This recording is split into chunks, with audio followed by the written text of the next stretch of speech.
नमस्कार।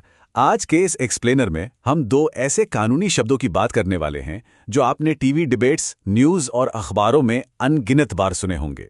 बेल यानी जमानत और बॉन्ड यानी मुचलका। हम में से ज्यादातर लोग सोचते हैं कि यार पुलिस और कोर्ट का ही मामला है तो दोनों का मतलब एक ही होगा, है ना? लेकिन सच्चाई कुछ और ही है। कानून की दुनिया में खासकर जब बात लिखित दस्तावेजों की हो तो एक एक शब्द के मायने पूरी तरह बदल जाते हैं। तो चलिए सीधे पॉइंट पर आते हैं। सबसे बड़ा सवाल, क्या बेल और बॉन्ड वाकई एक ही हैं? इसका एकदम सीधा और टू द पॉइंट जवाब है बिल्कुल नहीं। कानूनी नजरिए से देखें तो ये दोनों पूरी तरह से अलग अलग कॉन्सेप्ट्स हैं। इनका पर्पस अलग है और इनके इस्तेमाल का तरीका भी एकदम अलग है। आज हम लिखित तथ्यों के आधार पर इनके बीच का ये असली अंतर डिकोड करेंगे। चलिए सबसे पहले बात करते हैं बेल यानी जमानत की। अगर हम कानूनी परिभाषा की बात करें तो बेल का सीधा सा मतलब है किसी व्यक्ति को गिरफ्तारी या कस्टडी से टेम्पररी यानी अस्थायी रूप से रिहा करना। लेकिन एक मिनट, ये रिहाई ऐसे ही नहीं मिल जाती। इसके साथ एक बहुत ही सख्त शर्त जुड़ी होती है कि आगे जब भी जांच या ट्रायल होगा तो उस इंसान को कोर्ट में मौजूद रहना ही होगा। मतलब आप सलाखों के पीछे तो नहीं हैं, लेकिन कानूनी प्रक्रिया का हिस्सा अभी भी हैं। तो इस पूरे कॉन्सेप्ट का जो क्रक्स है वो ये है कि व्यक्ति जेल से बाहर रहेगा, लेकिन जरूरत पड़ने पर उसे हाजिर होना ही पड़ेगा।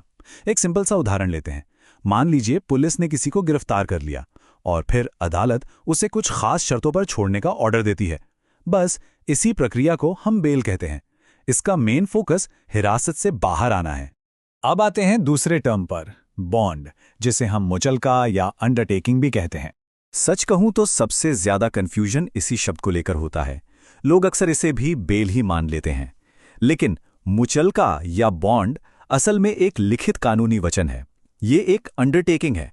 इसमें व्यक्ति बाकायदा कागज पर लिखकर ये प्रॉमिस करता है कि वो तय तारीखों पर कोर्ट आएगा, कानून मानेगा, और सबसे जरूरी बात, अगर वो ये शर्तें तोड़ता है तो उसे एक तय रकम जुर्माने के तौर पर देनी पड़ेगी। ये कोई हवाई वादा नहीं है, ये एक रिटन लीगली बाइंडिंग डॉक्यूमेंट है। अब यहां सबसे इंटरेस्टिंग बात क्या है पता है? वो ये कि बॉन्ड का मतलब हमेशा जेल से रिहाई नहीं होता। जी हां, यही वो पॉइंट है जहां सबसे बड़ा भ्रम पैदा होता है। ऐसा बिल्कुल हो सकता है कि किसी इंसान को पुलिस ने अरेस्ट किया ही ना हो, उस पर कोई आंच ना आई हो, फिर भी उससे बॉन्ड भरवाया जा सकता है। क्यों? सिर्फ इस बात की एक लिखित गारंटी लेने के लिए कि भाई जब जांच के लिए बुलाएंगे तो तुम आओगे। चलिए अब इन दोनों के बीच के मेन डिफरेंस को समझते हैं। अगर हम इन्हें आमने सामने रखकर देखें तो पिक्चर एकदम क्लियर हो जाती है। पर्पस क्या है? बेल का मकसद है आपको कस्टडी से बाहर निकालना, जबकि बॉन्ड का मकसद सिर्फ आपकी प्रेजेंस यानी उपस्थिति पक्की करना है। क्या गिरफ्तारी जरूरी है? बेल में आमतौर पर इंसान पहले से अरेस्ट होता है, लेकिन बॉन्ड में अरेस्ट होना बिल्कुल भी जरूरी नहीं है। एक्शन क्या होता है? बेल में अदालत आपको छोड़ती है, जबकि बॉन्ड में वो आपसे एक लिखित वचन लेती है। शॉर्ट में कहें तो बेल का मतलब है जेल से बाहर आना और बॉन्ड का मतलब है एक कागज पर साइन करना कि मैं हाजिर रहूंगा। अब देखते हैं कि नए कानून के हिसाब से आज के समय में इसकी प्रैक्टिकल सिचुएशन क्या है। किताबों की बातें तो हो गईं, लेकिन असल जिंदगी में इसका इस्तेमाल कैसे हो रहा है? हाल ही में जो नया कानून लागू हुआ है, भारतीय नागरिक सुरक्षा संहिता 2023 यानी BNSS, उसके तहत बॉन्ड का इस्तेमाल बहुत ज्यादा बढ़ गया है। कोर्ट और पुलिस अब नोटिस वाले मामलों में या ऐसे केसेस में जहां असली गिरफ्तारी की कोई जरूरत ही नहीं है, वहां लोगों को बुलाने के लिए धड़ल्ले से बॉन्ड का इस्तेमाल कर रहे हैं।